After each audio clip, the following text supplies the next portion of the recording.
1 2 1 2 1 2. Right. A 1 2. What's up, world? All right. We here. We back again. The Understanding Podcast, the greatest podcast y'all now have heard of. Ever. We in there. Straight up, man. Second time Last around. episode, y'all may not have heard of us. One for the books. But we here now. Definitely one for the books. Yeah. It was definitely a good episode, the first one. Most definitely. Once again, over to the left, I got my main man, Sev Static. All right. Sev Static to Point Man 518. What's up, y'all? Oh, yeah. Over on the far right, It's my knowledge. man Knowle'ge. It's knowledge. What's up, y'all. what's up? AKA Lord Sovereign, okay. The Cheshire Cat. Okay. You already know. Okay. Because if it doesn't matter where you're going, it doesn't matter how you get there. I'm with you. Yes, You sir. heard? I'm with you. And front and center, the man of the hour, Seth's Fifth. Yeah, man. I'm happy, humble, gracious to be here with you, brother. Seth's Fifth is in the building. Oh. Likewise. AKA Eternal Blackness, AKA the Great, AKA the Architect, AKA all that shit. Yeah, It's an yeah. honor. It's an honor, Word brothers. up, man. But yo, before we get this podcast started, we want to tell y'all, we want to remind y'all, like, comment, subscribe. Make sure y'all show us that love. We digging deep. You know, we're going to keep this thing going, try to be as consistent as possible with our podcast, giving y'all our thoughts, our wisdom, our knowledge, and of course, our understanding. You know what I mean? 100%. And please, like, with authenticity and just general realness, Word. if anything that we say resonates, you know, as true for you, as something that you can take and grasp as a jewel or a gem, share with people, word of mouth. Ring that bell, subscribe, like, share, all those things, but talk to people about it. We want that to be an open community discussion, the stuff that we bring to you with this particular podcast. Big facts, big facts. So, yo, man. How you feeling? Feel all right? How your brothers feeling, man? Feeling What's going great. on? What's Feeling going on great. in the lives of understanding? I'm feeling okay. I mean, I'm usually always feeling pretty great, but I guess I've been taken aback with my mom passing. You know what I mean? Yeah, A few weeks man. back. Rest in power. Definitely rest in True power. indeed. She went to the next celestial plane, man. So, you know, I've been building with my sisters more, which is really cool. And, you know, we wrapping all my mom's stuff up, man. So, you know, it Yeah, ain't man. really challenging, but it's definitely something that, you know, you find yourself to be more involved with things that you weren't involved with before. So, you know, let every action count, let every word count. So, It's a tough one, man. It's a Mama change. love, you know, it's irreplaceable, man. yeah, Definitely, you know, more power to you and your family. I'm sure y'all all got a little bit closer. Yeah, 100%. I Hopefully mean, it's there's just some- me and my sisters. So, I mean, Right. you know, of course, I got my kids and my nephews and my nieces, but yeah, definitely changes up the dynamic a little bit. Right. I've learned that in death, man, the best thing that I could put, I do, or the thing I could say to do for other people is just to give thanks, man, because, you know, it's a life well lived. And I'm sure your mom sacrificed and she toiled for y'all. Oh, you know what I 100%. mean? We talked And so, about that quite a bit. Yeah, man. The giving thanks is the big part, you know. Mhm. When my grandma passed, that's the one thing I really sat and talked with my brother and my cousins about, just giving thanks for her presence and all the jewels and gems she left with us, you know. And you got to write her send away letter, right? Mhm. Yeah. Yep. And I did the same thing for my grandmother, man. So Right. yeah, look at that. That's an honor. So, Knowle'ge, how you feeling, brother? Feeling great, man. All is well in my world. I'm trying to do the whole positive affirmation thing, you know. Will certain things into existence and speak things Speak life. Yeah. as though I want to see it. So Right. my life is great. Just trying to find more balance within my day-to-day and make time for things that's important, for people that's important, relationships that are important. Right. Trying to find, That's it. instead of just occupying everything with just, I'm going to do this, I'm going to do that, and I'm working and I'm doing stuff that are self-serving or probably not even self-beneficial, but it takes up time, and being lost and feeling like, all right, you're accomplished because you're doing a lot every day. But when you really break it down, it's not the valuable time with people who you care about in valuable relationships. So I'm taking a little bit, putting that under the microscope and paying a little bit more attention to that. So it's all to the good. Yo, I just want to make mention that I also got a cat. Oh, for real? I have a cat now. Yeah, I got him when he was 2 months. He's wild. His name is Pablo. Pablo.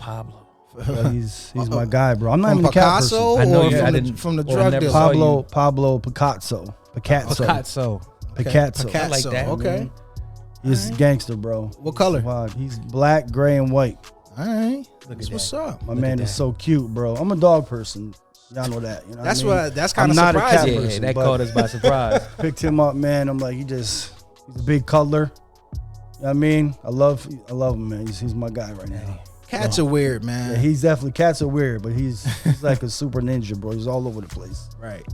I hate when cats just stare at you and you feel like they staring into your soul. Like they know something that you don't know, or they stare off into the distance and kind of spook you a little bit. Like, yo, what you looking at over there? Man, I don't mess with pets, period, bro.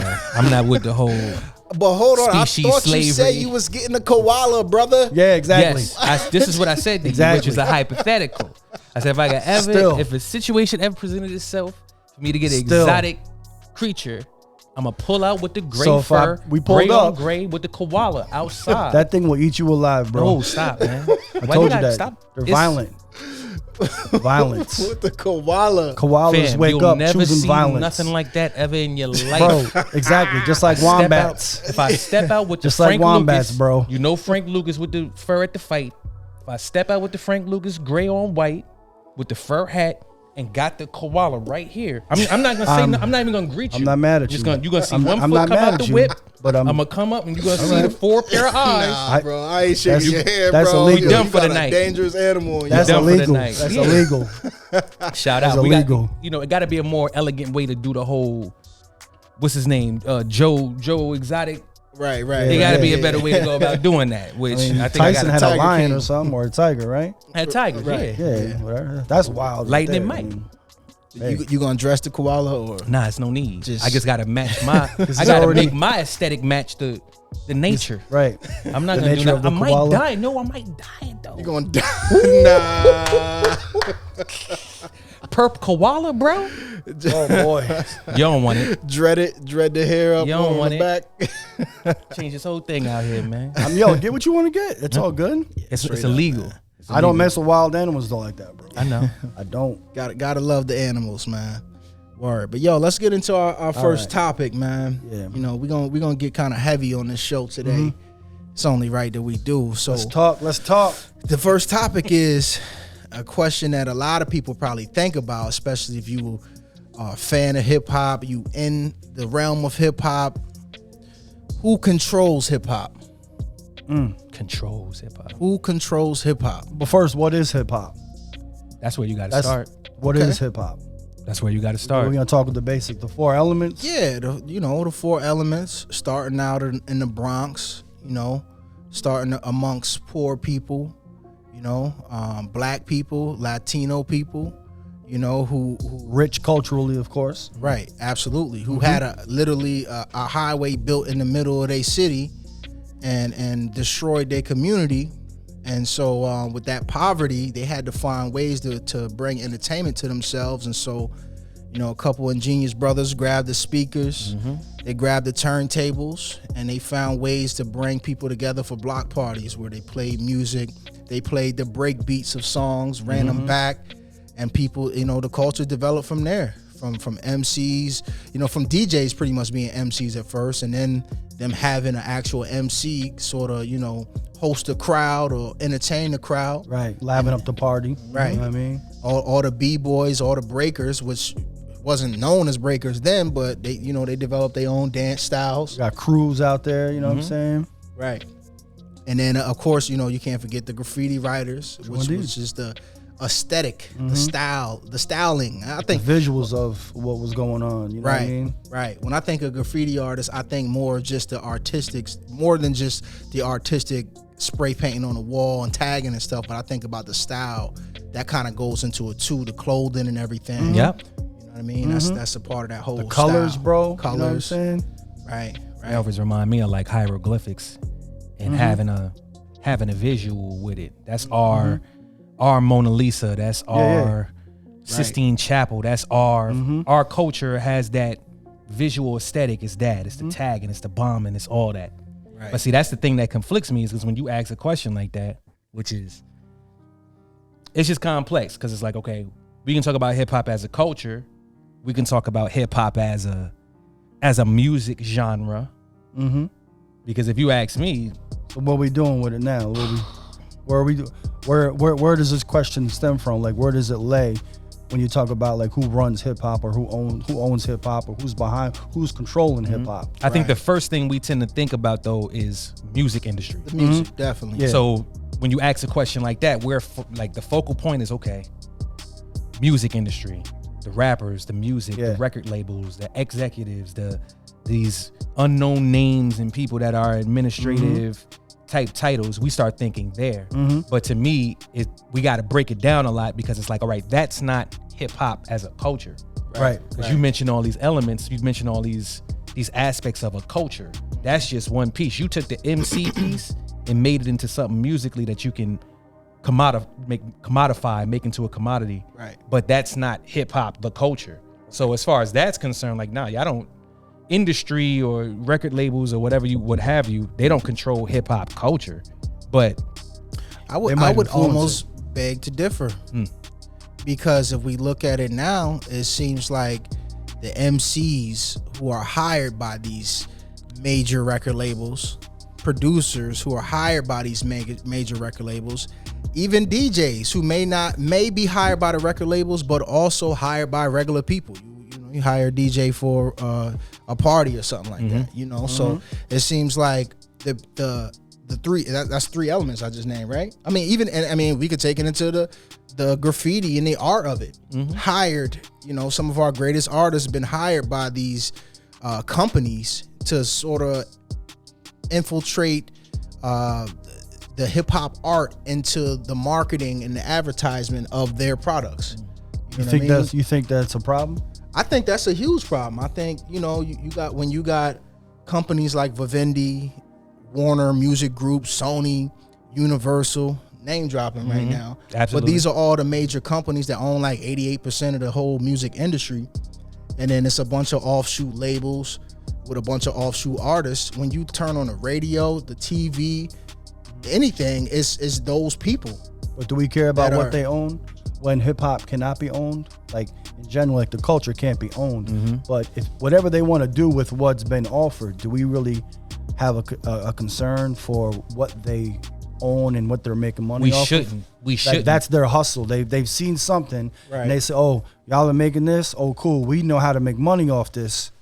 Where's the problem? But making money off of it now incentivizes the artists to put out a certain message that goes away from the roots of what hip hop really is, which was entertainment, community building, giving out a message to each other on how to actually survive in this, or just even a report from the street, or how to move forward. You know what I mean? And so when you have these companies that have so much power, have so much wealth, and are basically pimping and whoring these artists out, you know what I mean? So now you got artists regurgitating mentalities of self-destruction, community destruction.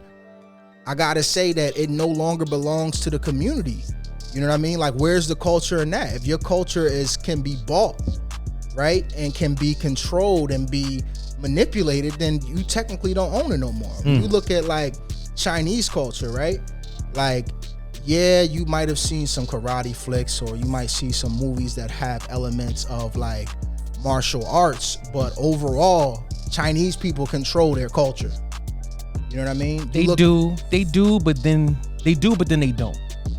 I feel like they do, because when you do some stuff that goes against their culture, the backlash is crazy. But see, that's the thing, and I'm glad you use that as an example, because I want to bring that analogy full circle dealing with hip hop. So you got China as a people, then you got the Chinese government per se, Right? Chinese politics. The people who are Chinese government per se, they're forcing things that they control in a way that it's their own solidarity, but it's not accustomed to their natural culture.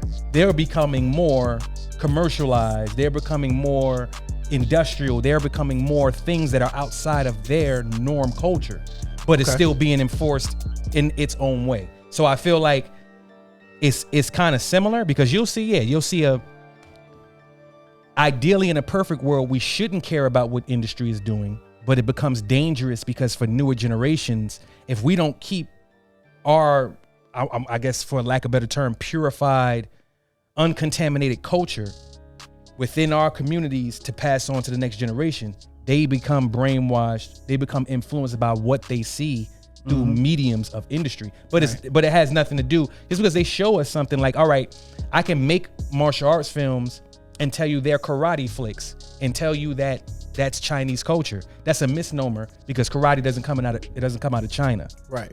We got to go to Okinawa, go to Japan, get real specific because their culture is specific. Even with something as small as martial arts, that's just a piece of their culture. So it's the same thing for us as far as hip hop culture. They give you a propped up stereotype of what a MC is. It's not even close to what an MC is really in actual purified hip hop culture. And I think they've gotten away from that anyway. They come up with their own thing and then they use marketing, promotion, and tell you, oh, that's it. Forget about that in the streets. Right. This is what it is. That's why they're always behind. Hip hop always gonna be, in my mind, in its raw, purest form, it's controlled by the people. The people in industry always a step behind because they so far removed from what's happening in the community and in the streets. That's why these forms of hip hop, there's all these different forms of hip hop that always come. It's some newer thing that they trying to throw a rein on and control because they don't got it. They can't replicate it. They can only give you this propped up. They see it first, send some scouts to come bring something back, and they prop it up, commodify it, blow it up, make it hyper real. And then they're looking for the next generation of people to find the next wave and then do the same. So it's parasitic. Do we see any, like, with these companies that are coming in just basically just taking what they want, they promote it, they make money off it? Are we too far away from bringing it back to what real hip hop is? No. Can we go further? Can we say, hey, we're not going to brand ourselves in the way that y'all want to brand this anymore? Is there a stopping point where you say we don't want to capitalize on this financially in that way where we abuse it? Can we capitalize on it financially? Can we make it a business and still keep it quote unquote real hip hop? And that's the thing I'm saying. If we're not in control of the wealth that's being generated from it, then whatever we may want to in this room, but if you ask, like you said, it gets passed on to the younger generations, right? So if that's the case, I should be able to ask somebody from the younger generation, yo, what's the 4 elements of hip hop? Y'all know damn well these kids is not gonna know. You know what I mean? They may start naming clothing brands. Like, yo, hold on, what you mean a clothing brand has to do with hip hop? You know what I mean? But I gotta say though, even like the elements of hip hop, that was only a small era in the life of hip hop. I mean, because like even after, like, I say 89, 90, brothers weren't necessarily talking about like true hip hop anymore. They went into a whole nother era of MCing. Right. I mean, you saw the visuals. You saw the visuals of it. Everybody wanted a record deal. Right. Everybody was wearing Timbs. Everybody was wearing like these, you know what I mean, Drabold, Guess jeans and all that. So they actually had so when did they get in when were they contaminated? You know what I mean? 100%. And when did they lose control of the creativity of it? 100%. Definitely in the 90s when it became more commercial. I'll say even late 80s too. When it became more commercialized, that's when I feel like the people lost control.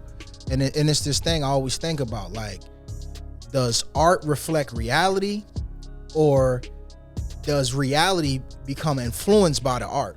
You know what I mean? And so I feel like at one point, the art of hip hop was a reflection of the reality of things that the people who were a part of the culture of hip hop, you know, brought to it. You know what I mean? But now I feel like through marketing, advertising, it's a movie called Branded that came out in 2012. Absolutely. You ever seen that movie? Yeah. It's a good movie, but they talked about in that movie how products and brands back in the day used to be the result of a need or necessity from the community. So people wanted to clean around the house and cook, and so baking soda came about. You know what I mean? A brand of baking soda became the big brand. Whatever that necessity was of the day, there was a brand that was developed for that necessity, as opposed to nowadays where it seems like the brands create the necessity for the consumers.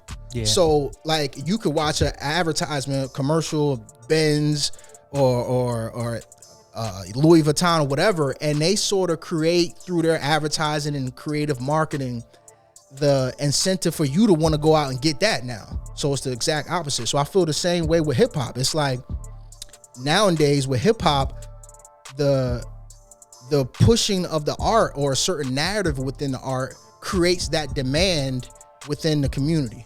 You know what I mean? So now we seeing where if you are artists and you talk about Gucci, Fendi, Prada, the materialistic things, it seems to become something that's more sought after by the younger generation. And so we a little bit detached because we're not as younger.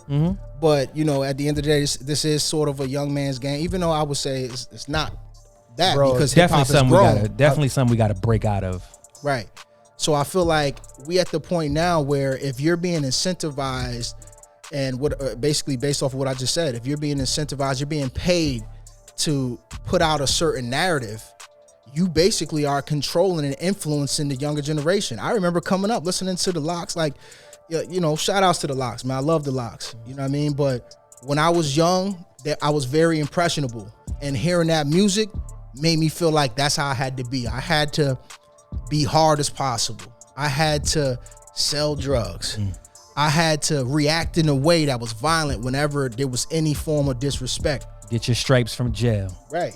So how come you rites of wasn't- passage, all them different things. How come you didn't go and choose another form of music to listen to, like to change? Did you see it as being wrong at the time, or not wrong, but did you see it as being you being impacted negatively? I see it as it being impacted negatively, and it being the theme music to the stuff that I was probably already doing. And because it was so real, I was seeing some of the things they was talking about in the songs was actually happening to me or around around the environment I was growing up in. Yeah. You know, it became something that was real. That was my basis of what life was. And so I see it now. You see it how like over in Atlanta, and Chicago and Cali and even in New York, where these young artists are being incentivized to put out this drill music, right? And then it creates this culture where you hearing like 44 people getting shot up over the damn, you know, and what you think they listening to? They ain't listening to KRS or, No, that's a fact. or Understanding. Right. They That's a listening fact. to whoever was talking about that same type of, you know, whoever was talking about those same type of things in their music. Yeah. So I feel like there's a major, and then right. So I don't just blame the artists, right? I look at the people who are paying these artists to do this, because we've heard several times where artists have said that they got into some arguments or they got a split from a record label because the record label wanted them to put out a certain type of song, whether it be a creative control thing, where they just didn't like the song, or they were saying, hey, the record label wanted me to talk more about this, some street shit, and I wanted to go another way. That's a fact. I know mean, what I some of mean? us right now in this room we've had meetings, we've met with recording labels and stuff like that through our individual careers, where they probably try to influence you and tell you you need to change your image, or this doesn't work, or this is what's going to sell, things of that nature. But to add a little something in the mix, one point I think we got to kind of break down a little bit more is what qualifies you as being a part of hip-hop culture. Because then you're responsible, you become the community of hip hop, and then you're responsible for reinforcing what the mores and the values and all the things are socially to keep your culture intact. It's like, I don't consider you a part of hip hop culture just because you listen to a piece of music. You bought a CD and you listen to it. Right. You're a commercial consumer. That don't automatically make you a part of hip hop.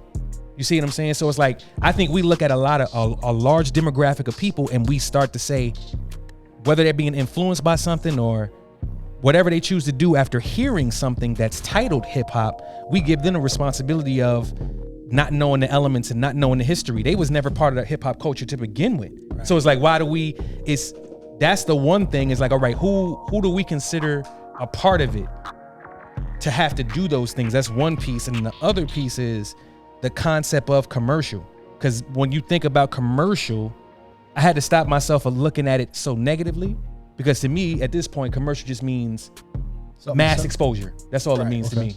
Because back in the day, commercial used to mean something, it was diluted, it was fake, it was phony, it was propped up, all this other stuff. And I had to scale myself back and say, nah, some things they have no control on how much of a magnitude it's gonna cause once it gets exposed to a mass group. So that's just commercial. But even that is relative, because it's like, all right, even back in the GOAT, whatever you want to call the golden era, because hip hop is still fairly young.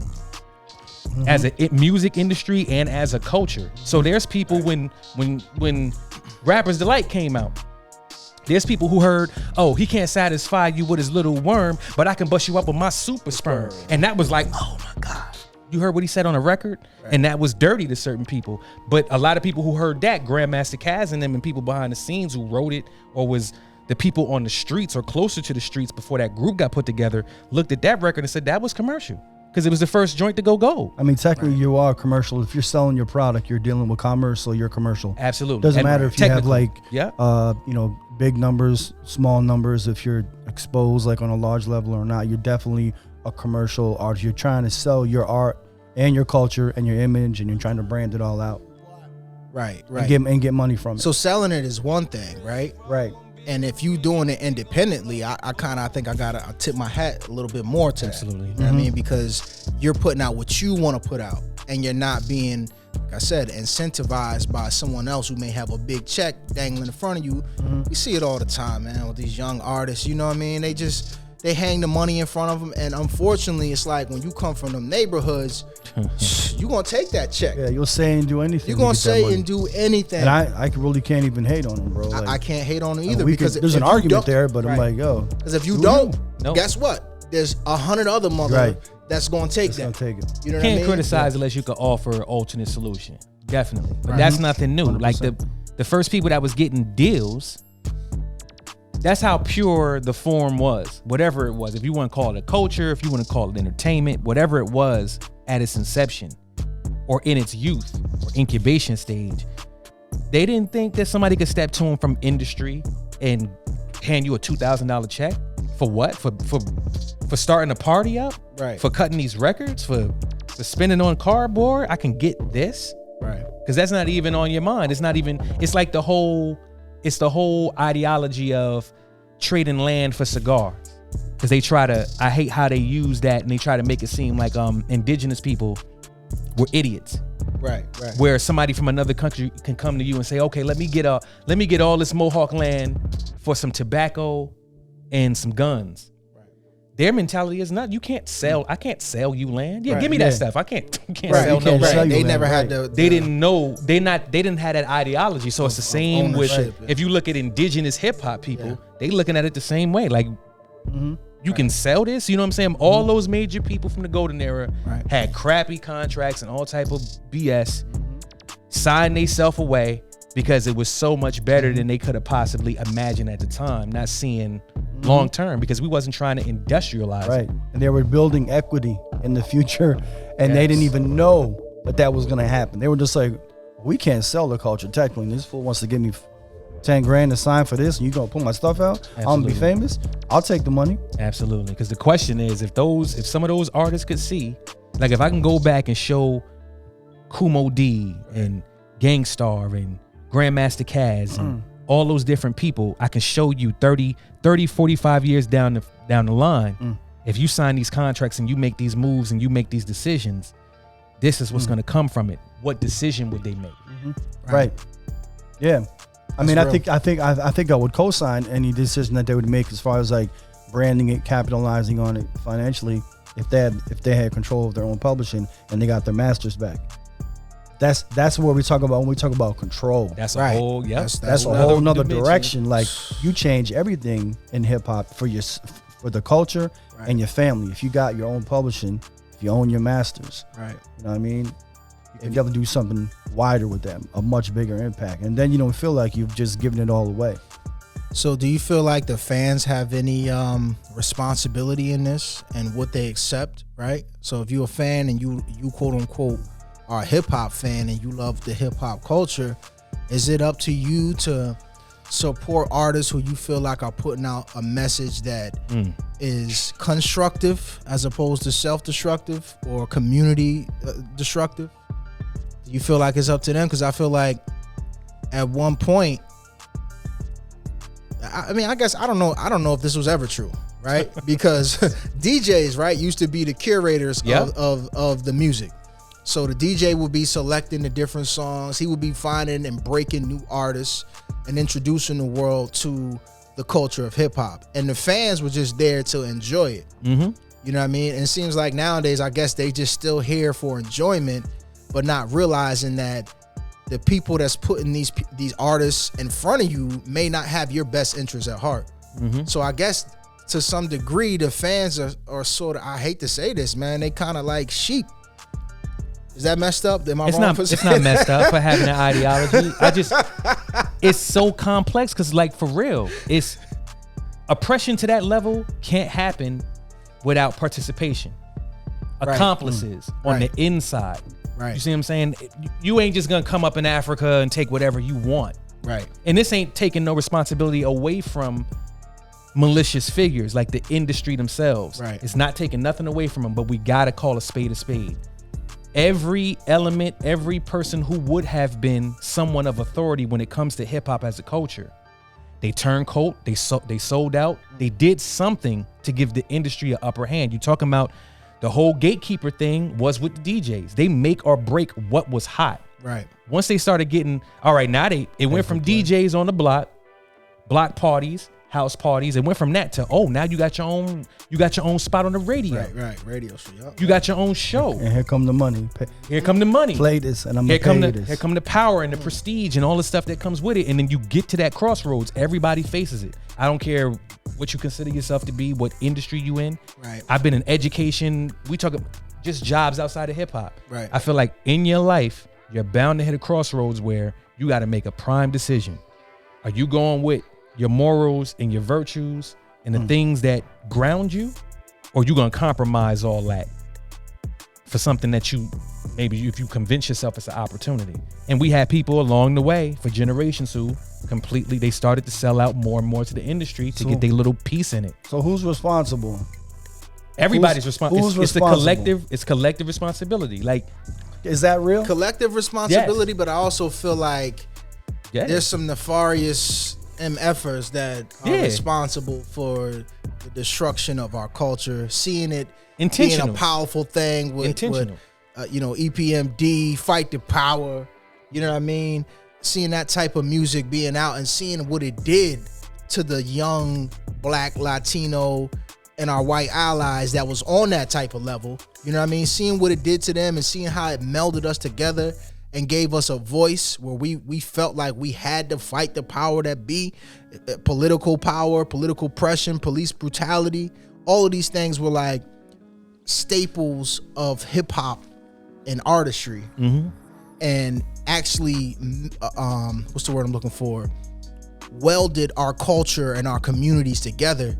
And I feel like the powers that be also saw that and saw this as a tool for us to now link up and to make moves and to, because at the end of the day, this is all programming, right? When we thinking about music, whether you like it or not, you're being programmed. Any song you listen to, there's some sort of programming that's happening to you. Yeah. Whether you believe in it or not, it's positive or negative. It's positive or negative. It's all propaganda on some level. Whether you agree with it or not, if it complements your lifestyle or not, if you disagree with it, whether it be politically, religiously, morally, like everybody has a certain stance that they push through whatever filter they have. So if you are out there and you're suggesting that we have a culture that is ours and other people are coming in and taking it, who's responsible to be the gatekeeper to hold it and say, hey, wait a minute, we're going to check you on this? But then again, when poverty's in play, you know what I mean? You might play yourself. Squid Games. Squid Games. Definitely. Squid Games of the hip hop world. That's the test. That's the test. Are you strong in your virtue and your morals even through struggle? Are you? Because that's always going to be somebody's excuse. So life like, will challenge you. Man, that's always going to be your excuse. Yeah. That's why I don't. Right. If you had a culture, all right, let me use an analogy. So we got our neighborhoods. We own land. We're present in certain neighborhoods with a majority population in certain pockets. We have culture. We have a certain way of looking out for each other's families, doing certain things. If that culture is strong, if your ways are strong, they should be able to survive any kind of friction that comes against it. Right. That's why I know a lot of people don't want to hear it, but I'm very stern on, no, you gotta, it's on you. I'm not with the whole victim mentality. Right. I'm not with the whole these people made me do this. No, Right. if your morals and your values and your culture is strong enough, it should be enough of us to say no. It ain't no amount of broke I'ma be to go work with the CIA and work with these people and bring these stones back to Right. my community. That's how it should have been. But like I said, there's always accomplice. There's always participation. It's the same thing with hip hop. Always a Judas. It's always. It's no way that your oppression can succeed if you're strong that way. They had to be able to come to somebody, and somebody agreed. Yeah, I willingly trap these people and put them on the boats. I know what you intend to do, and I'm gonna sign that line. Right. And I'm gonna be a part get of them it. across, right. It's like it's a lot of ciphers out here, man. Like they don't want to. You ain't trying to break the matrix. I don't want to remember nothing. Put me back in there. Right. Put me back in there. Make me somebody with status, and I want to be Right. able to eat steak again. So even it's- because eating this oatmeal and this porridge, even though if I do It's it for real. the next 20 years, Right. I can own the steakhouse. Right. That's a little too long for me. I want the steak tomorrow. People don't want to hold their integrity that long. Oh, yeah.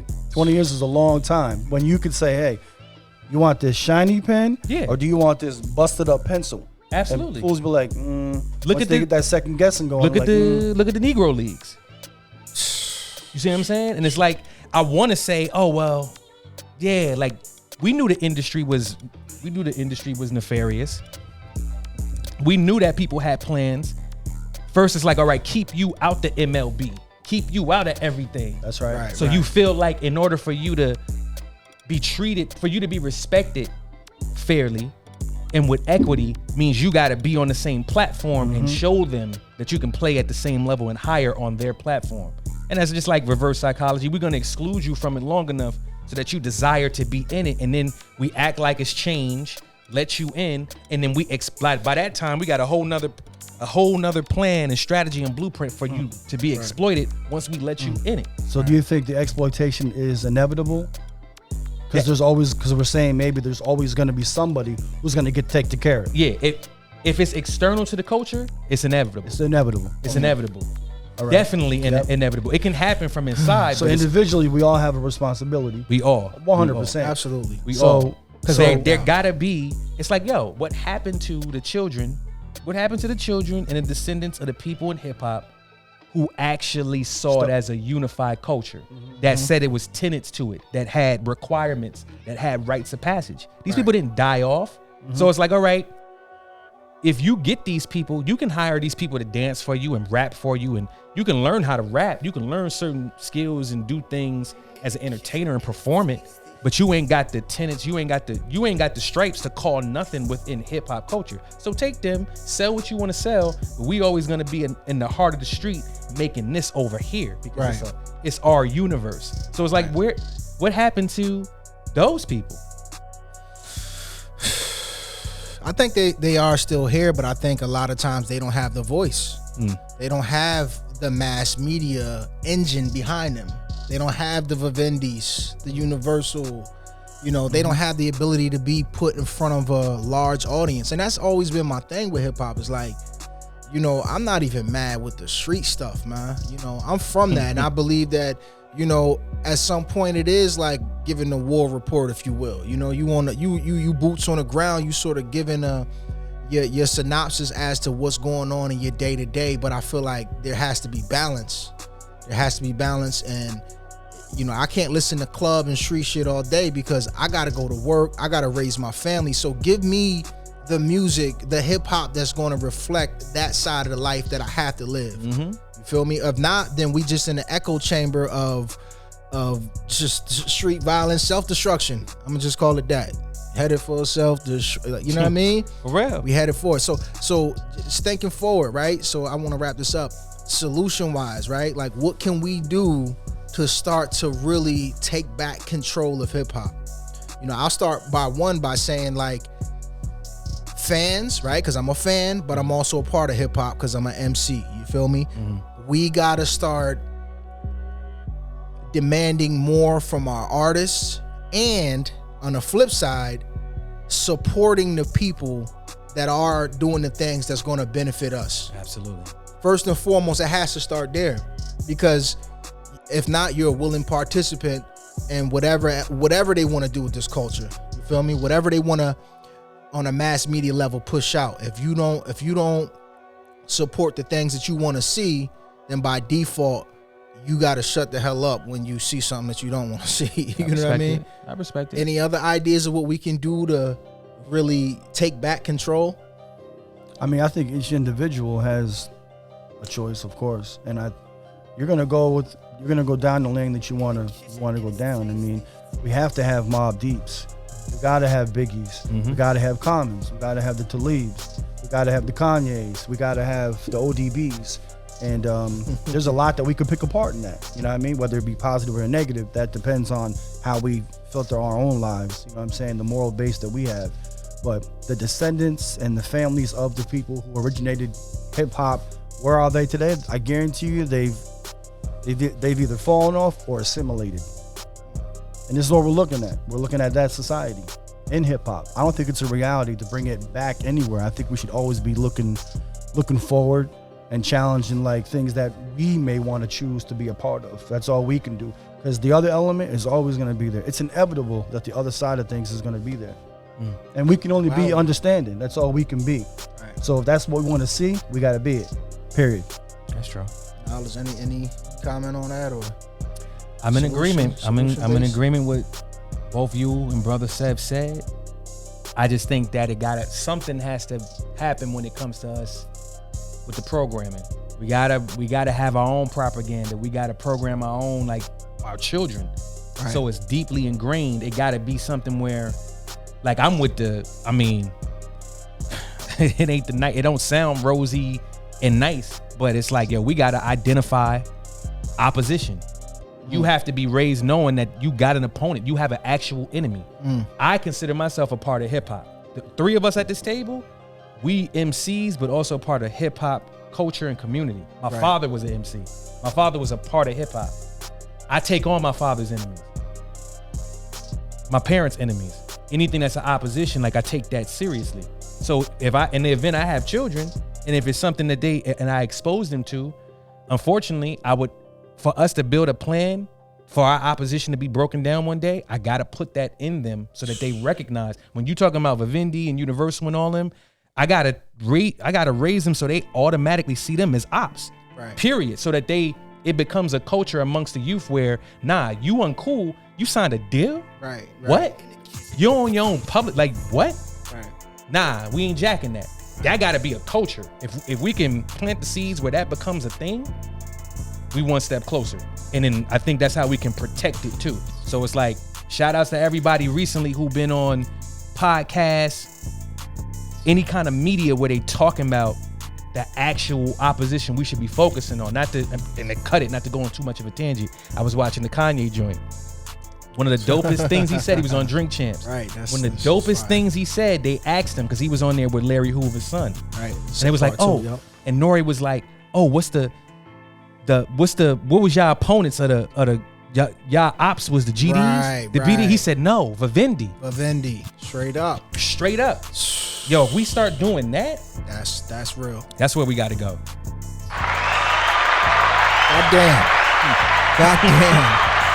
Yeah, that was real. And you know, some of what we said actually is a nice segue over to our second topic. We talked a lot about, like, selling out. Yeah. You know what I mean? Going against your morals. Yeah. A big thing in hip hop now is, you know, talking about sorcery, demon worship, demon possession, selling one's soul stools, Illuminati spirit stuff. stools. And so Illuminati. So let's talk about that and what that is and why people think it's real. Is it real? No. You know, I would beg to differ, but I want to hear your take on it. And adrenochrome and all that. I mean, we've been seeing this for a long time. It goes back to when people thought other people were witches. You know, if you were a woman who could read, they'd burn you at the stake. If you any type of mathematics, they burn you at the stake. If we talked about, hey, this chemical and this chemical when mixed together makes this, they killed you, right? Because they called it witchcraft. Now we can bring it into, like, the early days of rock and roll, and groups like Led Zeppelin or Black Sabbath they called it backmasking. You know, they're purposely putting in demonic messages from Satan in their records, but you got to play it backwards Right. to hear it, and it's so inaudible. You can't. I know. I tried that Come before. on, this is some clown. This is some clown stuff, so they can control narrative. They can control people's fears. You know what I mean? So now we're in 2021, and I think in the past 20, 25 years with technology, with video and stuff, there's been a lot of manipulation. You know what I'm saying? To say, hey, this is demonic worship. Look at his face. If you pause it at 30 point whatever seconds, you see the demon come out, then it goes back in. I'm just done with that.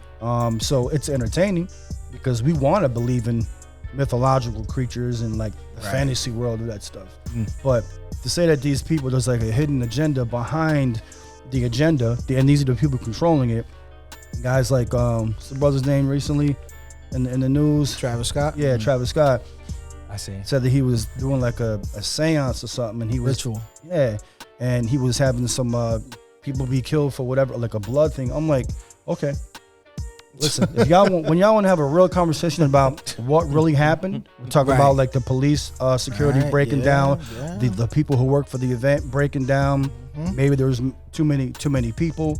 Who was running it? Who was behind it? There's so many elements to actually get to and talk about. Right. But y'all want to talk about, it was a seance. Like, okay, I respect it, Sav. I respect it. Like, listen, you're gonna have to get used to me saying this. My name is Knowle'ge, but I have no problem telling you I do not know. I do not know. I am not certain. When it comes to certain people in authority positions, it don't matter if you don't believe in something. If they believe in something, that might be a problem. Right. And then one thing I do, this is my personal belief. Now, we talking about concerts and stuff like that. What is a concert? Like I told you at the beginning of this, I'm really into positive affirmation, life and death being the power of the tongue, you being able to speak a thing, believe a thing, think a thing. What happens when you got 6,000 people, 10,000 people, all these people all in one area on the same frequency, saying a thing, believing a thing, thinking a thing? Concerts, movies, what have you. I feel like energy, church, what you want to call it, birthday church, parties, all that, you know what I mean? whatever. Everybody's there for a certain thing. The experience is going to be the same, and it has to be for it to work. Absolutely. For it to be believable. Absolutely. So if you put a bunch of energy like that in one place and it's directed towards one thing, who's to say? I feel like things. But how many concerts do we have a year? How many times do we have these moments? Thousands, tens of thousands every year around the world, and this is what makes the news. Like we don't see people dying at every other concert.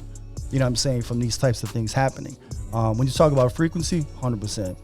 That's real. Right. The vibe on that. You know what I'm saying? The vibrations of such. The same way we can say, as you just said, with affirmations and the power of positive thought, right? We know that that's true, right? We believe in that. So by the law of duality, if you speak it negatively, right, that is a form of dark magic, if you will, right? I can entertain that. And it has to be. If a kid is growing up and I tell him that you ain't gonna be shit, you ain't gonna be shit, you ain't gonna be, you're not this, you're not that, you're not this. It's only a matter of time before that kid may be influenced by those words, especially if it's told from more than just one person. He may grow up believing that, and we see that in life. Right, and exactly. That's what I'm saying. And then like, as far as I agree with you, like some of the stuff I feel like is fantasy, right? Playing off people's imaginations. Like I think people, when they hear about demonic possession and all of that, they think of like a magician doing some magic in front of you with the smoke happening and you know, crazy lights and all of that. But I feel like it's more subtle than that. It's the sleight of hand. You know what I mean? Yeah. It's the little twist that gets you to, that tricks your mind. You feel me? And so if you want to talk about demon worship and possession and maybe a potential ritual, right? Let's talk about the Astroworld joint, man. Like, yes, everything you said was right. As a person that puts on events, I know that the first thing I'm thinking about in an event, y'all know the Vegan Fest is big and it's only going to get bigger. Something I care about is crowd control, security, having access to the venue for any paramedic or, safety personnel. That all has to be thought about. So yes, practically that there was a major failure. And I do believe that there were so many different hands in that pot that it was sort of overlooked. It was put on a back burner because everybody was looking at how much money they was going to make. Possibly. You know what I mean? They could have put up barriers. You can cordon off people to have security lanes, access lanes so that people can healthily move throughout the whole venue. You feel me? I understand. But let's look at the brand of Travis Scott. And I hate to go into this, and he's just a representation of many other artists too. But his brand, right? If we want to talk about demonic, what's demonic, right? We talking about things, God damn. Did y'all see the light start flicking in here? That's what I'm talking about. Let's get it going. So we talking about things that are basically going against the golden rules of life. Treating people the way you want to be treated, right? That's something big. That's like a golden rule. Speaking positivity. There's positive emotions, there's negative emotions. If you look at the brand that he represents, it's all about self-destruction. It's about getting high and wilding out. It's about raging. You feel me? So to a point, that can be considered demonic. You know what I mean? And then you look at the entrance into his festival, and I have to say this: you're walking in through his mouth as if you're being swallowed up. We've seen, like, you can go to a haunted house, right? And most of the times in haunted houses, the shape of the house looks like a big face. You're walking through because you're about to be swallowed up, right? So let's just say that, right? Now, I may be going out on a limb, but let's look at signs and symbols and then look at all the factors that played into this. You walk throughout his venue. I don't know if y'all seen, but it's pictures that says, "See you on the other side," all throughout the venue. Now, granted, once again, I know artists are very good at playing on people's imaginations. And so they may use some of that to sort of trigger, like, oh, you're in a spooky, you in a horror house. You know what I mean? So they using that, right? But then, so you got "See you on the other side."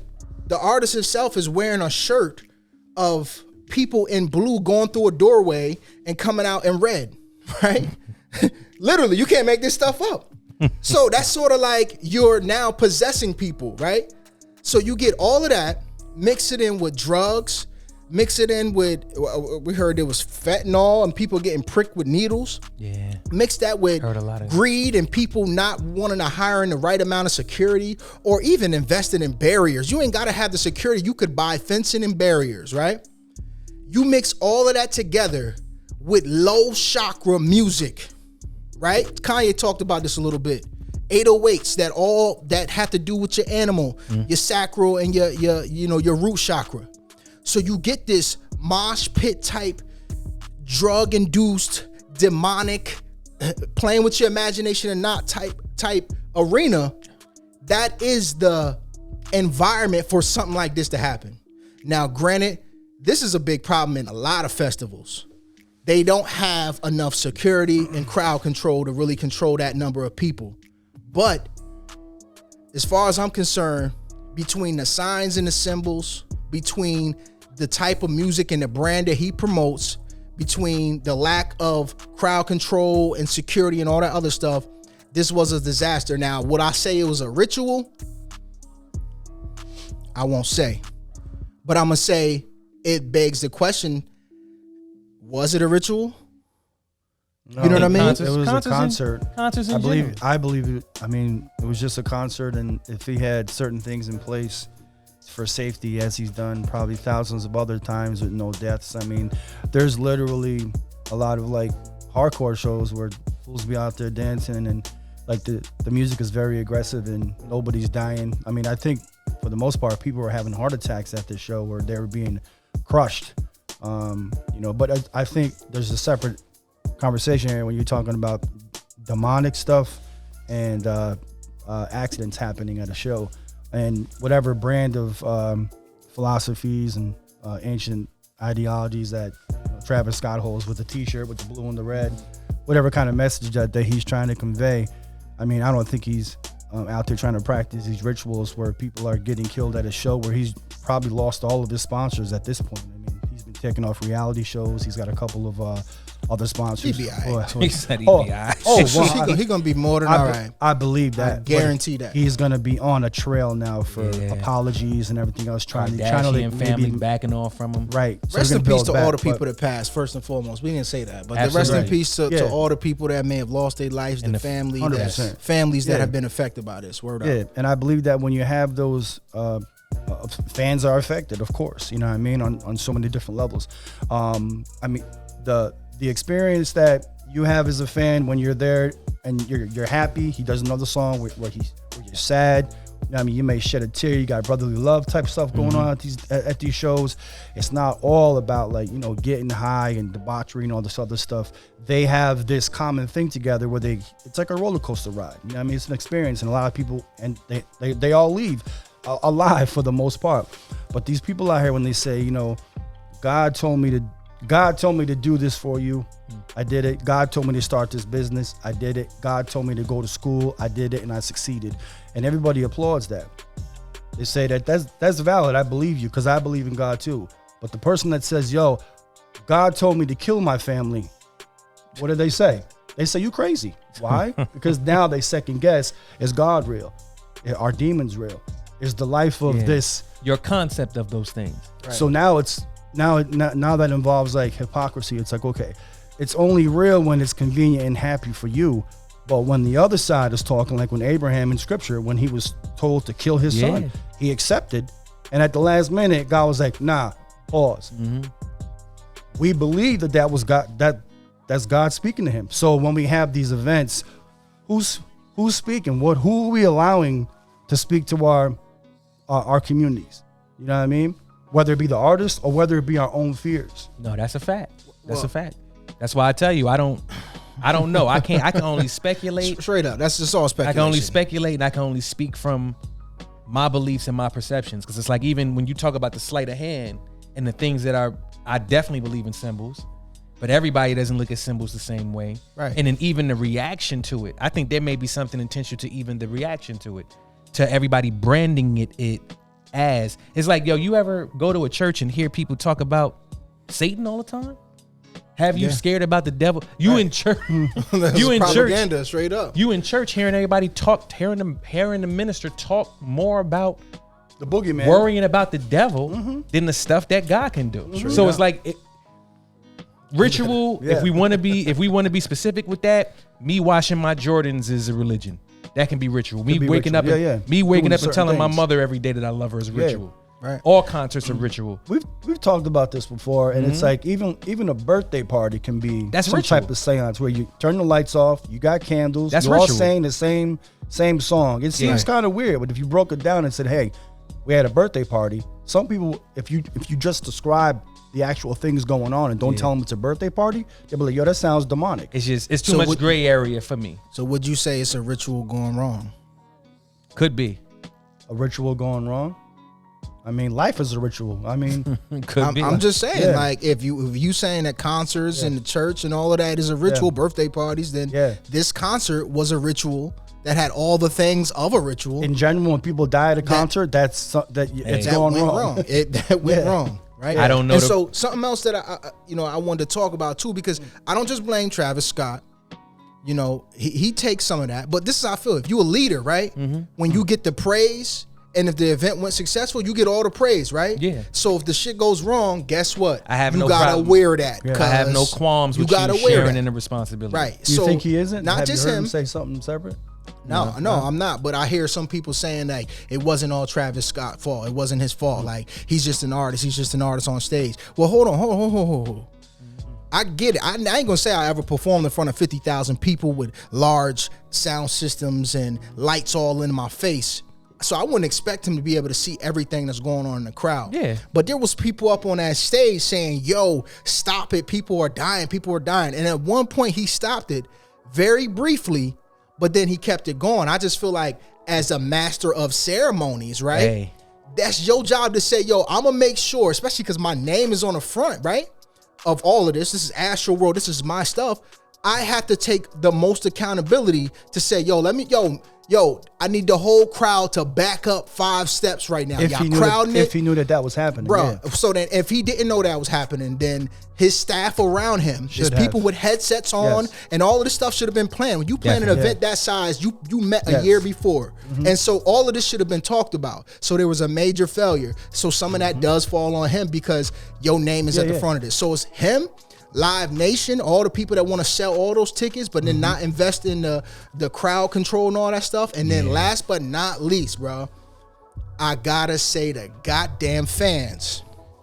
Oh. Idol worship is a real thing. Yeah. You know the reason why these people all push up to the front? Back in the day, right? When you went to a concert, right? If you was in the back of the concert, you could barely see the artist from all the way in the front. Right. There I was get no why they wanna be super up front. loud sound systems. There wasn't no jumbotrons to be able to see that stuff. So nowadays there is. So the only reason why you would want to push is so that you can get up in the front and do this. Look at me, y'all. I'm here at the Travis Scott. That idol worship, that social clout, that clout culture, I believe, and mixed in with all the type of music that he makes. And yes, he may have some conscious on. I hate hearing that dudes who put 75 to 85% of negative stuff out. Oh, they got a couple conscious songs. Like, that don't mean nothing, bro. If the majority of your stuff is negative, then, bro, I gotta call you a negative. You know, I gotta call a spade a spade. You feel me? So you mix all of that in with idol worship, then you get people who are drunk and high that may want to just flood the stage for that social clout to be as close as possible and to worship this idol who seems to worship demonic things, right? I'm going to just say allegedly, or seems to, because his symbology, he's in control of that. So if he's putting this stuff out, I got to believe that, yo, you were culpable in this whole shit, bro. You feel me? So you idol worshiping somebody who worships something else. And then, so I got to put it on the fans too. You pushing people, you stepping over a body that's down on the floor. Yo, man, you just as accountable. Collective responsibility. Yeah. We said it at the jump. Yeah. But like, this is heartbreaking to talk about, because it's like I feel like the artist is always the smoke screen, the person who's closest to touch, to have to accept all the accountability and the responsibility. I don't know if that's necessarily the right thing for them to take the whole brunt. They definitely part of not it the whole brunt by accepting it about being an accomplice. But it's like, yo, I can't tell you every artist that ever came out with a music video. If you think concerts are ritual, see, I ain't even gonna get into all this. Because I can't speak with it with certainty. But if a concert make you curious, what do these clothing logos and brands make you think of? What do these music videos make you think of? If you really that gullible to think that the artists come up with every video concept and every graphic and every logo that they put on things, you don't have a really deep understanding of the industry itself. So it's like, all right, if you got people who's funding this, that's the whole thing. So it comes back full circle. We're talking about hip hop, we're talking about concerts, we're talking about these things. Where are you when it comes to signing your name on that dotted line if you know it comes with, listen, we're gonna dress you up this way. You're gonna have to make this kind of music. When you do your performances and your music videos, it's gonna have to look this way. you gotta slide down a stripper pole into hell. Hey, I ain't lap gonna dance on the devil. Hey, some people willing to do it. Some people don't. And then some people just say, hey, I don't believe in it. So, hey, if I don't believe in it, it's okay for me to do it. Well, wow. How far will your influence carry? That's beyond the contract. Yo, once again, rest in peace to all the people that passed away, that were hurt and injured, the families.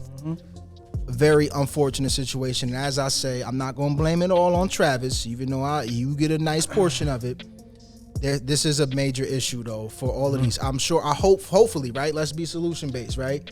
Hopefully, other promoters now look at this and say, safety has to be a number one priority. That's it. It should reinforce that. Right. Because you can go there and, yo, I understand. I've been young, too. I wanted to get high. I wanted to get drunk. I wanted to wild out, too. But you should know that these are teenagers and 20-year-olds that want to do this. And whoever's planning this has to have the foresight to be able to mitigate potential accidents like this, man. So hopefully this doesn't happen in the future, man. So Anything else you want to say about that one? That was kind of was heavy. That's a deep one. That's a lot of layers. It's too much gray area for me. Yeah. Right. Yeah, definitely. And like you said, I like what you said, Knowle'ge. You don't know. We could all pretend we don't know. I ain't never seen a devil, as the imagination may play, rise from under the ground and fiery flames and hit me with a demon possessions. Like, I ain't never seen that. I mean, the one you got to be aware of is the one that comes as an angel of light. Or the one inside you. Oh, that can't be controlled. The emotion, the negative emotion that cannot be controlled and does a demonic act. Toxic learning, toxic behavior, toxic output, toxic culture.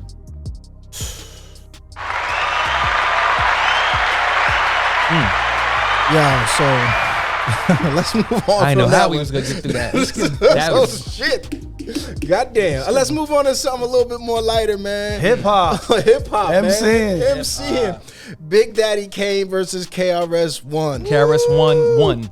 Oh, okay. KRS-One. Period. Yo, when I KRS-One. put this out on my story, KRS-One. it was KRS-One. unanimously KRS-One. I mean, I never had a vote on my story except for when I had a You shouldn't have had filter one. of some fake It face doesn't tattoos. mean that Big Daddy Kane was that he took a loss or he was slighted or degraded. Like, nah, Big Daddy Kane is his own thing. Yeah. But KRS-One, when you're talking about battling, yes, he gets a win. It wasn't He got fair. a trophy. It wasn't I'm fair not giving to it begin to with. KRS. Was not fair. Can I tell KRS-One y'all? didn't even do We're gonna a let damn you talk. quarter. You take the positive. We're gonna give you the majority stage Oh, you want? Okay. to speak from the defeated's Yeah, because point of we view. know Okay, you're gonna oh, have from the the rebuttal. defeated- So we're gonna point give of you view. that first. Yo, all right, let go you ahead. get Get your yours rocks off. off. Get your No, rocks no, off. you because you You want me to get? we the majority. Okay, So all you right. got it. We're gonna let All you right, rap. all right. So This is gonna be good. I feel like the new verses, right? The new version of verses, different from early pandemic verses where it was just songs. It's bigger and better. It's bigger and better now, and now it's about the stage performance and what you bring in, right? So when I looked at this verses, I had to base it off of two MCs from the golden age, founding fathers, if you will. Now, maybe not founding Pioneers. fathers, but pioneers, right? I Pioneers. ain't gonna call them founding fathers, Pioneer. Let's keep it. right? Pioneers. I gotta base that off the four elements, God. Do that. So Do that. if I look at the KRS-One.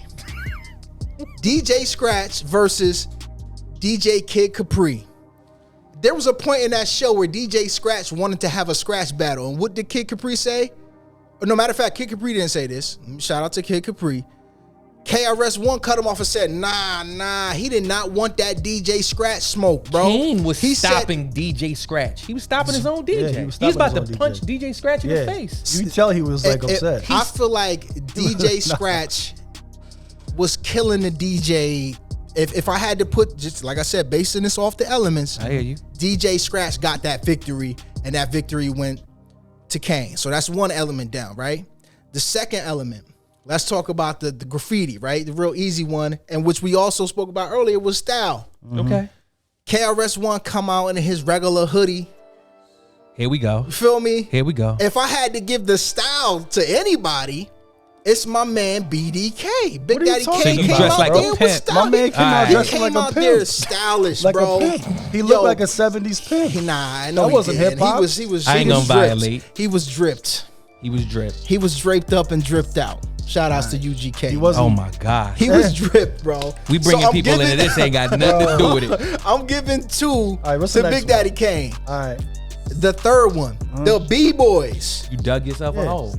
Are you serious? Yeah. Did you see? Like, first of all, we open for Big Daddy Kane. Shout outs to that. Shout outs to outs. all the people that brought And he that danced together. himself. Live You know at what I 5. mean? He did his thing. He killed. Yeah. But B-Boy Tata is like a goddamn NFL football player, first of all. I don't know if y'all follow him on Instagram. Just shout out to B-Boy Tata. This dude is crazy athletic. And if we talking about B-Boy crew versus B-Boy crew, it was no competition, bro. I wasn't- Kane won that, man. Okay. He brought his best out Sure. there. He did the ill head spins, back spins, flips, and all that. So that's 3 now that I'm giving to Big Daddy Kane. And then last but not least, which probably is weighted the most because they are two MCs, right? I'm giving it to Big Daddy Kane. Let me tell you why. Breath Control, Gave bro. every round that Big Daddy Kane. Damn right. It's breath not even control. objective. The breath control was amazing from Big Daddy Kane, bro. Breath control. So, Skip it. he was spitting it as opposed to this. What's this? What KRS-One was doing. And now, granted, it's always love that you got people in the audience that know your song, right? But we at home watching it, so I ain't in the audience. Still. But he's rocking for his audience. And then when he wasn't really spitting, rocking for he us. was like, That's what an MC does. He was rocking for the crowd. when he went back to his side, his Because to corner. me, MC means move the crowd. Listen, Listen, bro. you got This your dude own. was out of breath, bro. Everything I you got saying. it. Wait, let me finish Okay. my conjecture. Speak Let your me piece. and then Go y'all ahead. can go ahead and I Don't got take try too to long. take Speak shots. your man. piece. You got like 5 things I already, feel bro. like I'm talking about Because the to four me, elements. The MC four means elements, move bro. the crowd. And Kane was moving the crowd as well. Was he? The only difference is Was he? Kane spits at a different cadence, so I don't think everybody could even spit how Kane was So spitting. how did he move versus the crowd? KRS-One, who spits at a slower cadence where I he don't agree. has bigger songs. I'll give that to KRS-One. If we want to talk about bigger hits, I'm giving that to KRS-One. Okay. But like I said, Game I had to over. base this Now you're battle getting kinda on the objective. four elements. Game over. The after four that. elements, bro, and I feel like Big Daddy Kane came with Literally. the breath control. He had the stage performance. You're reiterating I'm everything you giving just said. I'm giving it. I'm telling- just repeating. I'm Why? just I heard repeating, you. bro. We heard you, bro. Are you at? Big Did you Daddy speak your piece? Kane Are you got done, that bro? dub based off the four elements of hip hop. Okay. KRS-One, I do give him points for freestyling off the top. It was Kane was doing some Don't freestyles, try but to those give. was written. Don't try to get Nah, I'm gonna give KRS-One. Don't give KRS-One credit any where points. credit Don't was try to due. do it I'm now. gonna give He doesn't KRS-One need that. Late credit to when that. He don't even need credit that. is due. He had the At the bigger tail hits, end.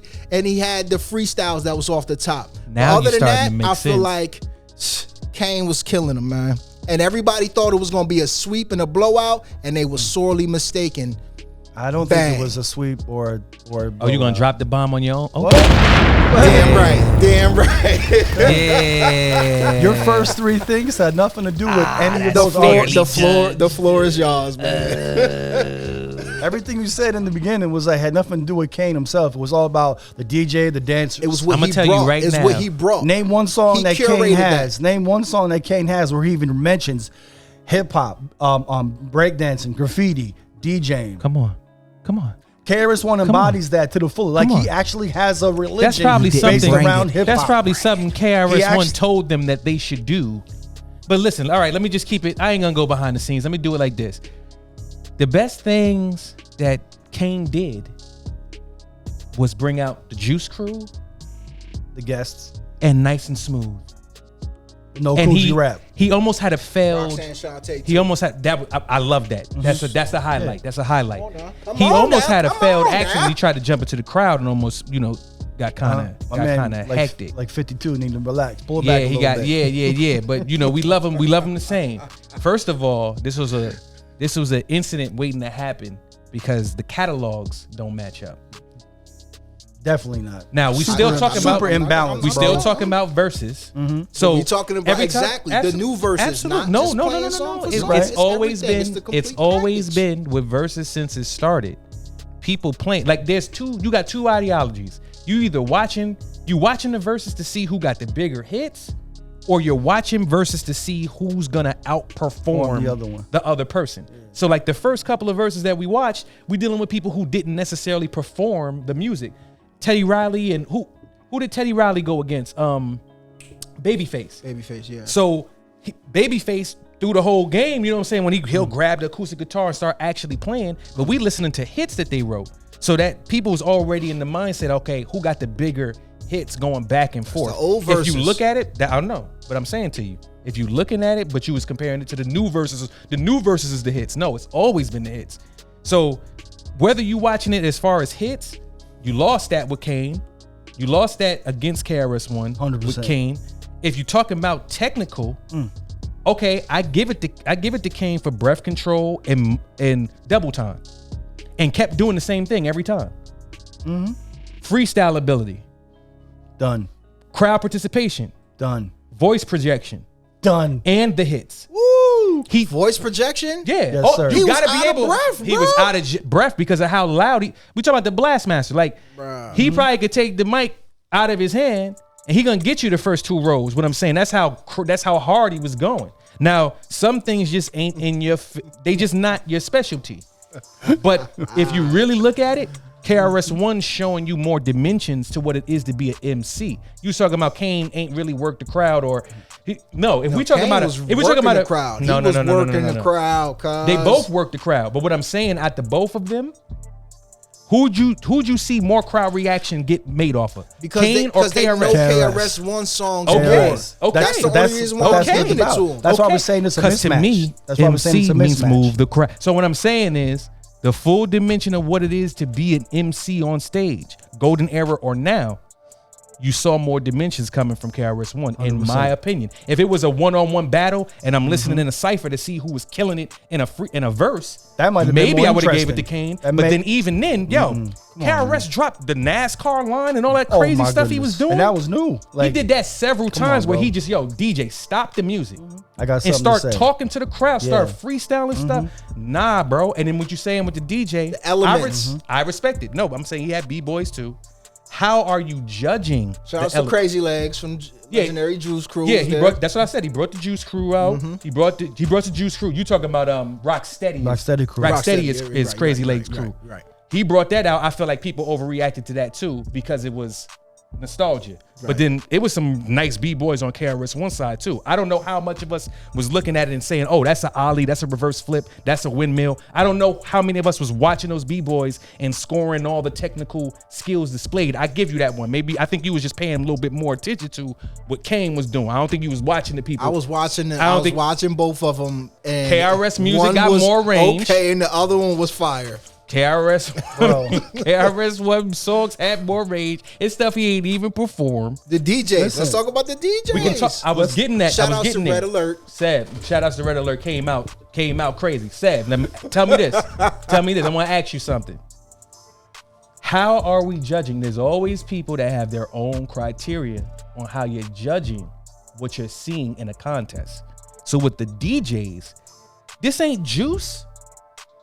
We ain't watching Q on stage. That interests you. You wanted to see them get into a scratch battle.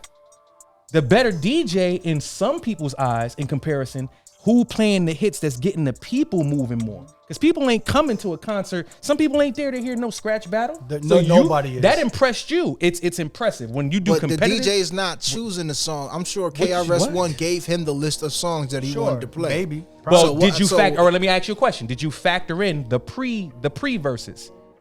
What the music that the DJs are playing before the verses even started to get the crowd ready, the audience prepared? Were you scoring that? Before the show? Were you scoring that in your comparison between DJ scratching before the show? Before the show and before the show, Scratch was putting on a clinic. Okay. Of how to scratch and mix and put in. I'm asking you if that factored in. A clinic. Because you taking your shoes off to show how you can. I'm talking about the 4 elements, God. Hey, I'm just talking about the criteria. So if we talking about 2 MCs, and then we want to talk about the swag, the style. I don't get that. Because what does that mean? That has nothing to do with it, bro. Y'all called my son a pimp. What did that got to do with it? He had the hat on. I liked how he came out. I love. What you want me to say? Like, KRS-One was more hip hop. He had the hoodie. He was from the street look. Like, what you want me to tell you? Like. That don't really. But that's hip hop. That's relative to you. If you saw him wear that and you thought it was dope, I mean, what was he supposed to come out with? A Kango and a rope chain? I mean, I would like. Was he supposed to have a Coogi on? Was he supposed to have wallabies? Like what preference would have made you feel like, oh my God, he looks like hip hop? Because Kane ain't look like hip hop to me. I didn't have. Yeah, he did to me. Okay. He looked like bro. Kane. He was swaggy. He looked like he was drippy. He looked like he was coordinated. He looked like his flows artist who was 50-something years old trying to represent the month he was born in. Chill, bro. He probably can't grow that the same. Where was the high top at? In the gold. I wanted Big Daddy Kane to come out with the high top, with the 3 cuts in the eyebrow and the damn MCM uniform on, bro. Like, what's good? He performed in what was comfortable, but nah, that's cool. He that's definitely like acted his age, bro. KRS to come out. That's what he's from. With the leather jackets and the big shades on, like yo. I'm saying, Big Daddy I'm Kane asking you, like, what would KRS-One? What could KRS-One have done to make you be like, oh? I don't know what he could have done, but I know what he didn't match up style wise. If we talking Style Wars, I had to give it to Big Daddy Kane is Black BDK, Caesar, bro. That's his where he thing. comes from. That's his whole brand. The silk and appeal You know to what I women. mean? That's his thing. KRS-One is the complete opposite.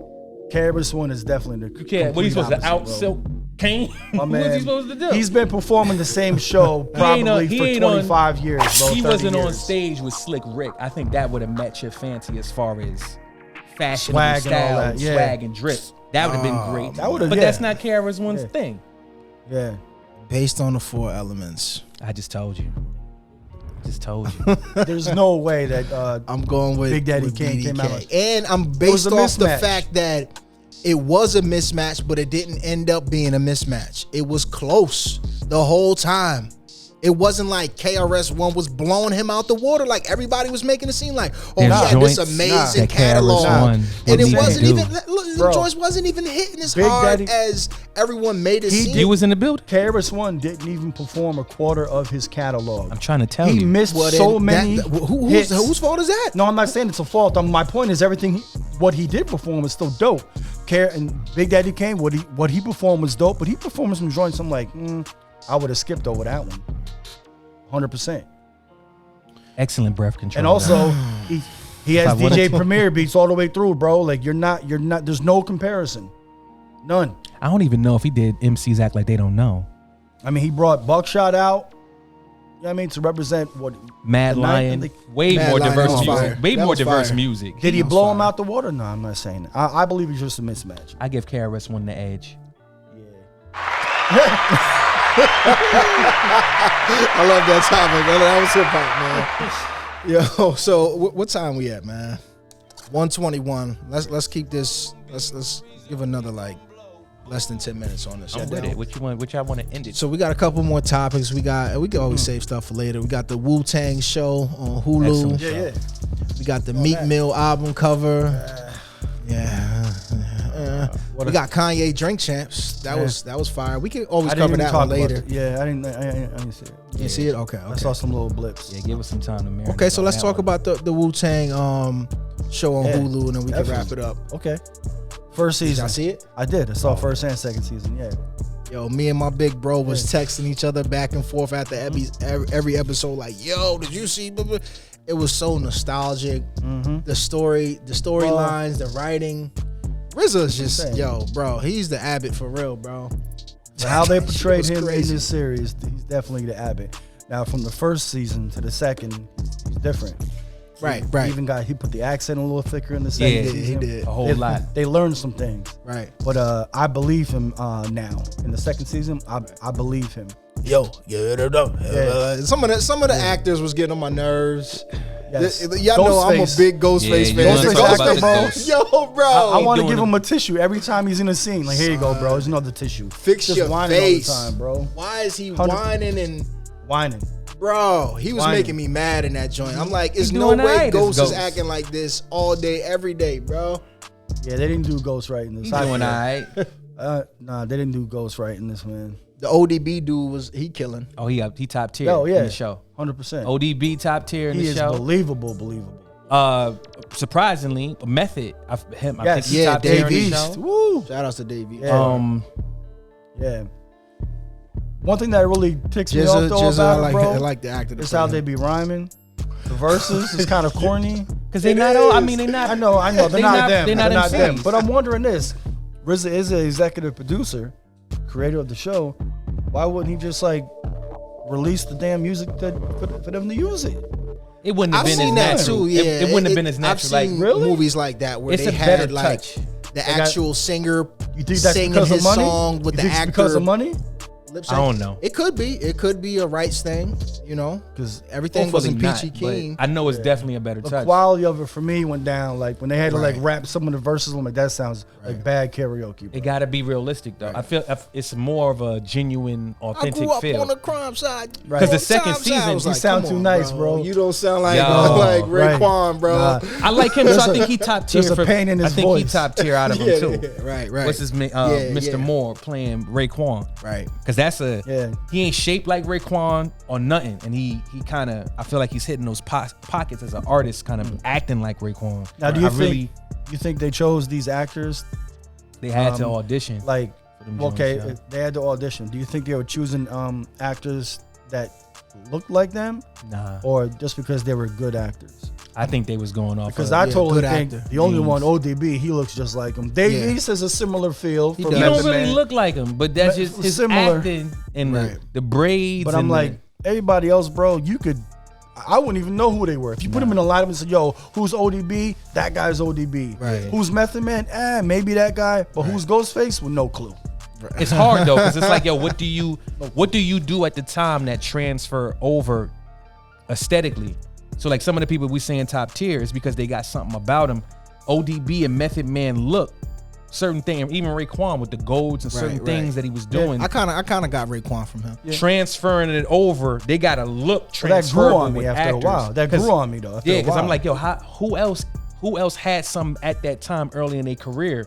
Like I looked at the dude that was Right. Inspector and Jizza, and it's like, they don't really remind like me regular of dudes, right? Yeah. Because you looking for something that's like, all right, what can they do aesthetically that makes you think of it? And it's Right. like, it ain't there. But the second season made it. The second season just made it another level because it's like New Edition, the New Edition biographic level. Because Right. with all of them, a lot of them didn't look like the members of New Edition, but they all actually were singing. You see what I'm saying? Like if you can get them to do the actual skill themselves, it's just more of an authentic transfer. Yeah, because I don't Yeah, like I when you get that. watch a movie, a musical movie, Yeah, and then you hear like voiceovers. the real artist's voice, and the dude is just lip singing. It's like, yo, bro, just spit that joint. So I do. They didn't hit it all the way. It was definitely a little corny, but I was like, I was kind of glad they did that. The episode of the tunnel, that was fire. Yes. That was real fire. Running through the tunnel. that's one of the final At the episodes. fever. They show Yeah, you that was- that foreshadowing was though. like The foreshadowing when they third running to through last. running through the hall at the fever. Yes. Right. All the fans and all that. Yeah. It's crazy. And then two things I like: RZA, those scenes where RZA's playing chess against himself, That's fire. various versions of himself. Because he's battling like Yeah. what he should do with his record deal. And then when I they love you, Rakim business. version. because that's what I feel like they had to do. I feel like a lot of what we wasn't feeling in season 1 was the embellishment to build a backstory. Yes. And Right. keep you there until we For the get to third the stuff season. that you're looking for. Did 'Cause you see the second- RZA interview on I Breakfast didn't. Club? I ain't see the Breakfast Yeah, Club interview. I saw it. But I'm like, yo, that's crazy. And then when they slowed those RZA scenes though, Yeah. like I love it and I Yeah. hate it. But it's like, yo, when he would those scenes where he would slow it down, and it's just that black room, Uh-huh. and he's in Right. the production seat, Right, and you seeing that the was musicians, fire. you seeing the, Super fire. I He's like all controlling his scenes. everything. I like all his scenes. and that's the man. thing. I love it, but then I hate it because it's like, yo, when you got a group that's that monumental, and it's time to make the story about them. I felt the same way when I went in the movie theater to see Straight Outta Compton. It's like, oh, I can tell that this is mostly Dre and Ice Cube's perspective. Right. Because they got a highlight. You know what I'm saying? Dre is duffing out Pyrus in the studio. All type of crazy embellishment stuff that probably didn't happen, but it's like they look like the heroes. So like the same thing with this, the kind of question mark in the back of my mind is like, yo, they making RZA look too much of the hero. Like it's certain flaws. You see him. I mean, even on the album though, they do reference him as the Abbott. They say the one in charge. I think there is mean, that general top respect. of the pyramid. Even nowadays, when I see interviews from any of the Wu-Tang members, they do give RZA his praise. They do. You Some know, I of them think some don't, of the though. business went bad because of Divine being in charge of that, and you know, what I mean, he making a bunch of money. I don't know if y'all seen that Wu-Tang documentary, but they kind of talked about some of the contracts and how it went south. You know what I mean? And even when they was all sitting together, they was kind of looking a little like a couple of them was looking a little salty about that. So I think there is some stuff, but overall the storytelling, Yeah. you know, the screenplay was crazy. I was happy to hear that RZA on the Breakfast Club said that, you know, when you even approach something like this, you got to look at like 4 to 5 episodes. So, I mean, 4 to 5 seasons. So I'm happy to know that there's going to be at least 2 or 3 more seasons, man. Because when he brought it to him, I guess they were like, "Well, what else you got? We want like more seasons. Right, from it can't you. just be a one Can't season just be thing. one thing. Well, and that's after why in the season- beginning I thought it was kind of slow. I'm like, After this is season slow, 2, bro. they definitely getting that reissue. Oh, they get right They here. getting that extended. Yeah. If it wasn't already, they getting it. Yeah, After I would season say 2. if you ain't watching this series, start from season 2 and you'll be good. I think season 3 is a good starter too. I mean, it's not here, but I want it from when the record deals come in, bro. I want it from 92 and on. Right. Yeah.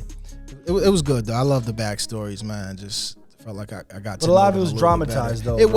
was. But I mean, then when I didn't know that Ghost and RZA's sister really do have a child together. You know what I mean? So it was, some of the stuff was, I think, they drew from reality, but then He said they there's had no to lies embellish in it it to make Yeah. a full season. He said there's no lies in it, but he said there's a lot of dramatization. There's Definitely. no lies though. But Definitely fire, man. If y'all didn't check that out, yo, hit me up in the DM, man. I might give you my Hulu password. Don't throw that out there, bro. You're gonna get so many hits. They're gonna shut your account down. Oh, I charge for Hulu. Nah, I'm Oh, just- don't say that either. Chill, Hulu. We good.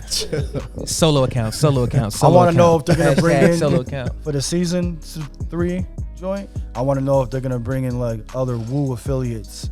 You know what I'm saying? They got Right, do that. Capadonna. no. I'm talking. Yeah, okay. Good Him, but point. like Killer Priest. Yeah, I'm talking and about Killer Priest, Priest. yeah. Shaheen, You know what I'm the saying? whole Killer Yep. B army. They start putting those. I want all that. I want to see how Putting those that cameos fits in, in. bro. Killer Priest, come on, you Killer got Priest to, is- you yeah. got to put that in there. Yeah. Oh, right there. Oh yeah. I'm ready, but it's a Wu-Tang story, so that's why it's called Cameos a saga. at least. Yeah, Cameos I want a at least. cameo, bro, and really bring in Killer Priest. There's no need to have an Heavy actor on for the him, bro. heavy on the Killer Priest. Yeah, just bring in Aight. Killer Priest, man.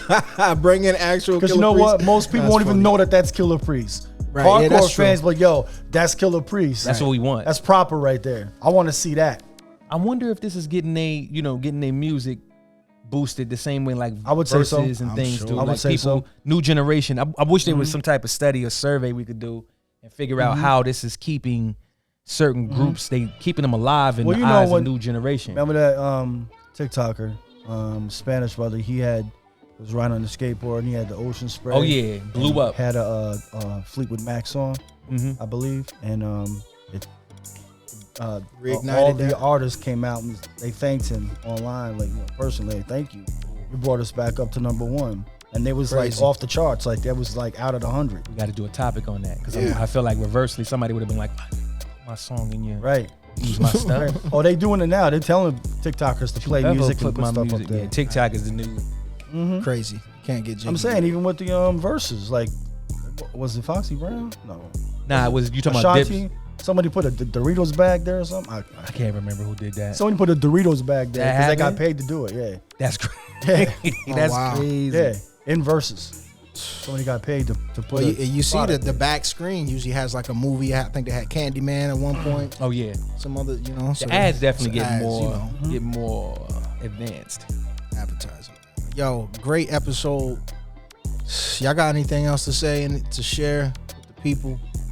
Y'all want to pay homage to anybody? Give props to anything that y'all just seeing going on in the world? Yeah. I mean, I think a good episode might be maybe representing some 518 pioneers, man, and Right. and why we are at the place we are now, from where it came from. Local and, spotlights. yeah, how small pockets of scenes have sprouted up and they've branched off into other things, and just giving respect due to where we are now. You know what I'm saying? Like, I want to give some 845 love too, man. yeah, that's what's up. Mm-hmm. But yo, great episode once again. Mm-hmm. The 1-2. Always a pleasure. Yo, shout outs to Mr. More Than Vision. Yes. Holding us down right 100%. now. He brought in the big cams. The big cams. I wish y'all could see this right now, man. Our production value just went up 150%. 300%. You know what I mean? Shout outs to Mr. More Than Vision in the building. Absolutely. Repping this, you know what I mean? Make sure Shout y'all out to check 'em Collective out. Effort as well. Collective Effort, the whole gang Absolutely. over there, man. Any professional videography, photography services, make sure y'all check them out. _More Than Vision on IG. We're gonna tag them in all of this, man. But yo, shout outs to y'all. Shout outs Make to sure y'all. y'all like, comment, subscribe, give us some feedback. I know there's something to be said about the who controls hip hop and demon worship and all that. I hope to see some comments on that, man. Somebody tell me about your experience with demons. What's your take? What's your take? What's your experience? Have you seen a demon? Have you ever seen a demon in real life? No, you haven't. Stop. You have not. Please don't do that to yourself. Okay. You taking too much DMT or something. Oh, demons every time I go to the Department I of Motor see. Vehicles. I was gonna say I see demons, but what's it a may demon? not be. But what's a demon? You know What what I mean? what is drawn up? What's like, the origin with of horns this and all demon? that. You know what I'm saying? Yeah, I started back up. Let's talk about that. We gonna I'm do that ready. the next episode. yeah, next episode. Continue Episode on. 666. 666, bro. We gonna come back to Let's that. do it. All right, brother Sad, brother Sess. What happened to peace? Yeah, peace. Peace. Peace. All right.